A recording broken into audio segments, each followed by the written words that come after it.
Silav roj baş, var baş, hevan no hevidar muhtev başın, elbet rawşa îro hinekî giran e, cuda ye. Hikûmeta AKP, MHP, Vesbe, avet ser sê şaredariyên Kurdan, Xelfetî, Merdîn, Batman, her sê şaredarî jî hatin girtin, qayyum hatin tayin kirin, şaredarên wê derê jî ji wezîfê hatin girtin. Elbet em nexerîbê vê rewşêne. Beriyan ha jî du cara çêbibû, qayyum hatibûn tayin kirin. Niha rewş çi ye? Çima tam divê demê de ku basa aştiyê, basa levkirinê dihate kirin, AKP pêwîstî dît qayyûman tayin bike ser şaredariyên Kurdan. Beriya niha li Esenyurtê, li navçeyekî Stenbolê bi qasî milyon û nîv şêniyên wê hene û yek ji navçeyên herî mezin ê Stenbolê ye. Li wê derê Ahmet Özer, Kurd e, ji Wanê ye û bi piştgiriya milletê Kurd hatibû hilbijartin.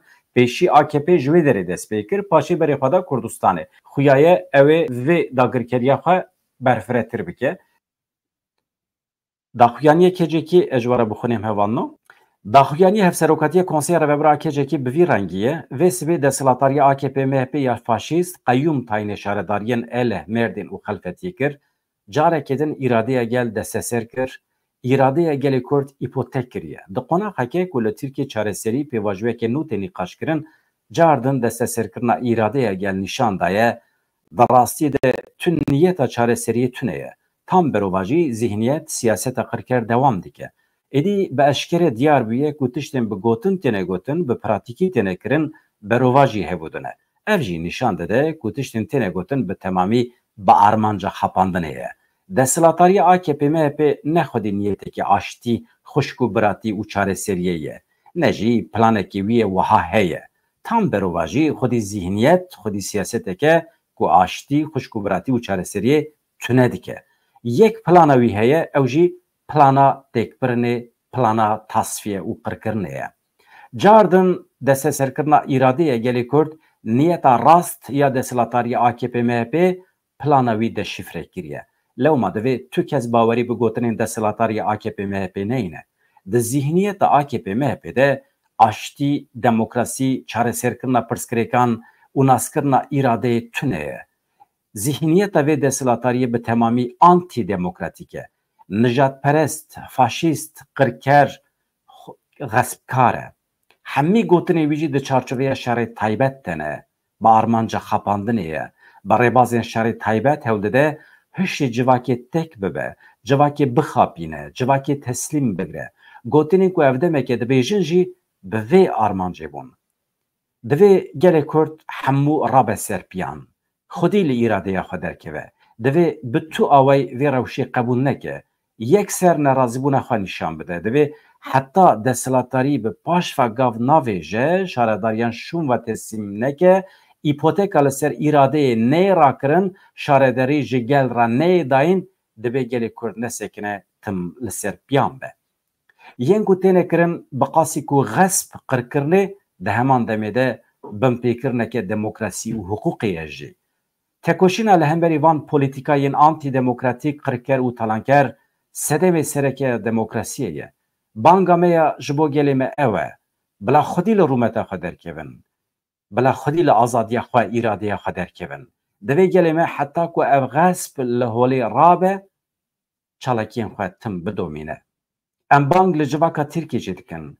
Bang li hêzên demokrasiyên Tirkiye jî dikin ku bila bi tevahî piştevaniya gelê Kurd bikin. Xwedî derketina li îradeya gelê Kurd û daxwazên jiyanekî azad û demokratîk tê wateya xwedî derketina demokratîk bûna Tirkiye jî.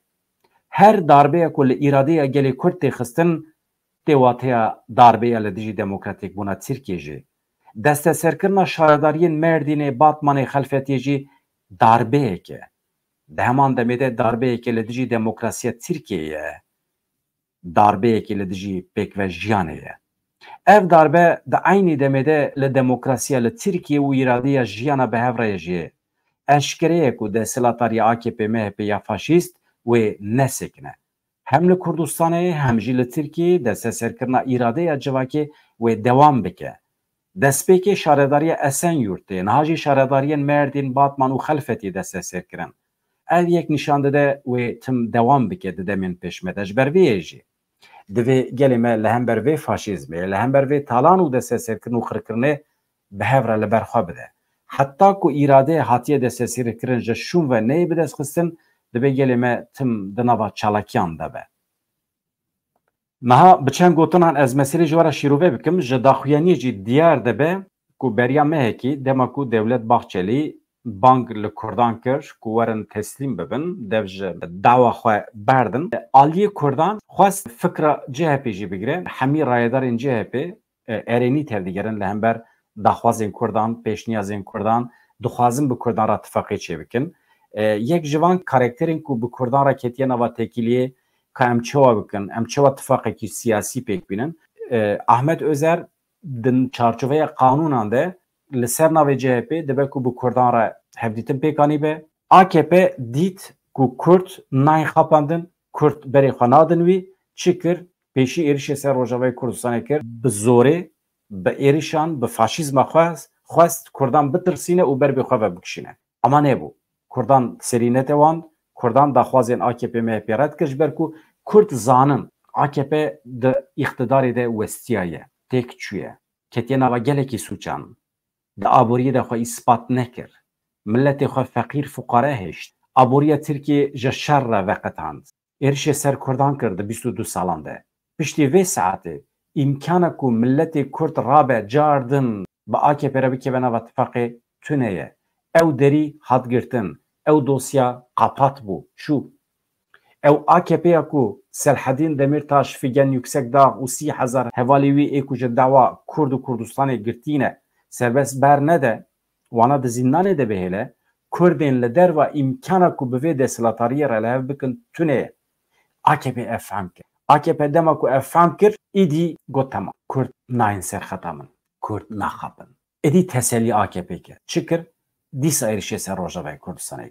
Niha hewl dide derdorên faşîst bigire kileka xwe.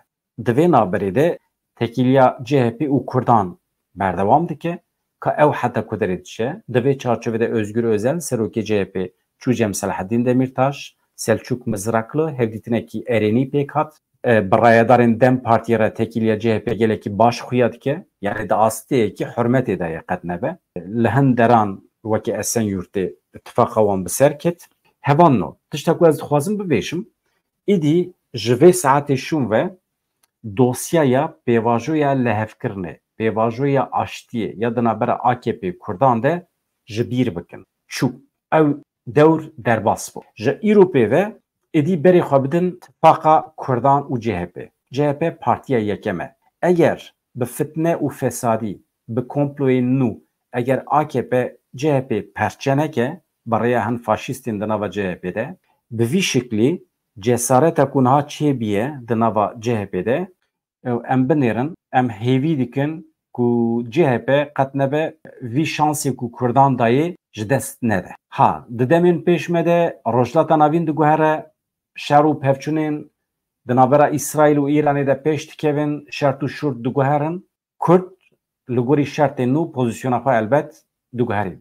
Kes ne hewcê dewleta Tirkiye. Dewleta Tirkiye em nas dikin, îjab nake em teşhîr jî bikin. Eger CHP baqil tev bigere, dikare bi vê tifaqa nû a bi Kurdan re weke partiya yekem hikûmetê bi dest bixe, hilbijartina pêk bîne. Hilbijartinên pêşwext bejîya dêma xwe de bin, ne mesele ye. Yani salekî 2 sal merûv dikare îdare bike, merûv wê wan salan dikare zêdetir binirxîne, ji bo xwe zêdetir qewî bike, li ser piyan bigire. Mehmet Kocaman tu dibêjî çi? Tu dibêjî te qet aqil negirtiye. Ji bo me rast dibêjî wextê ku em dewleta Tirk bide berçavê xwe, tu feq tune ye. Rast e. Dewleta Tirk ji Kurdan hez nake, dewleta Tirk Kurdan inkar dike. Vî aliyê de Mehmet Kocaman tu rast dibêjî. Lê carnan em mecbûrin. Mecburiyet zanî çi ye? Carnan merûv mecbûr dimîne ji tecavuzkaran tecavuzkarekî hilbijêre. Zehmet e. Çünkü çare te ne? Çünkü te dema xwe de te serî hil nedaye, dema xwe de te yeketiya xwe çê nekiriye, dema xwe de te menfaatê xwe fikirî te dewleta Kurdistanê ava nekiriye, sal biye 2024 tu ketî bin hukmê dewleta Tirkiye, niha tu mecbûrî ji wan tecavuzkaran yekî ji xwe re hilbijêrî. İdî maye ser kêfa te Mehmet Kocaman. Tu bixwazî tecavuzkarê AKP ji hal dibijî, tu bixwazî MHP hilbijêre, tu bixwazî CHP. Destê te de ye. Emana tecavuzkarê CHP hilbijêrin kêko. Fehm kir? Yani ez duê qenaat edeme. Yani ez zanim mesele çi. Devleta Tirkiye nas dikin yani. Kesi xwe pêşkeşê devleta Tirkiye nekiriye. Ama devleta Tirkiye em zert kirine. Xelas. Bibore yani rewşe ev e. Çi bikin? Li Batmanê niha rewş divê saetê de gelekî giran e. Divê saetê de aniha ez dîmin nîşanê we nadim ama bizanibin li her derê Bakurê Kurdistanê niha serhildan heye. Ez bawer dikim şansekî mezin li hilpêşiya Kurdan e ka bi serhildana xwe, bi raperîna xwe karibin şaredariyê xwe ji nû ve bigirin ya nikarin. Eger bikaribin sedî sed serkeftina siyasî ya Kurdan e eger bikaribin. Ev şans nehatiye Berlingê Kurda bi mücadeleya gel dikarin qezencên mezin ên siyasî bi dest bixin. Hevan no xatir ji we dixwazim bi heviya rojên xweş azad çi dikin bikin bila bedê û be.